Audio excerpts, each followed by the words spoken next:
Welcome back to RamZland. Today I want to show you how to make your own homemade low pressure sodium vapor lamp. Check this out. In order to make a low pressure sodium vapor lamp, you're going to need a strong electromagnetic field. So I have a small Tesla coil here and I have an Oudin coil. Then you're going to need a stand for your flask, a blowtorch to melt your sodium, and you're going to need a vacuum pump to create a low pressure chamber inside your flask. The first step is to select a small piece of sodium that I'm gonna cut with my spatula. This is stored in mineral oil because sodium reacts with moisture in the air. So I'm gonna put a very small piece inside my flask. You can see when I cut it, you can see beneath that oxide layer how shiny the luster is of sodium.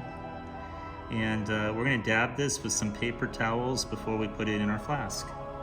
Okay, so I'm going to lower my piece of sodium into the flask, and I'm going to cap it, and I'm going to turn on my vacuum pump because I know that if I reduce the pressure in the flask, I'll reduce the boiling point of sodium, which is normally a little over 1600 degrees Fahrenheit. But if I reduce the air pressure, I'll lower its boiling point too. So let's go ahead and turn on our vacuum pump, and let's heat up that sodium until it starts to vaporize, which shouldn't take too long.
Okay, so how did I get the flask to glow?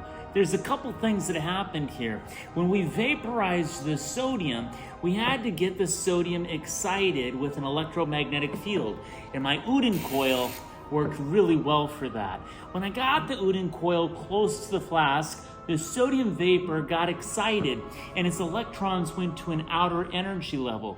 But when they came back to their grounded state, each electron gave off one photon, whose wavelength was 589 nanometers, which through the light spectrum appears to us as that orange-yellow glow that you saw inside the flask that's so indicative of sodium lamps.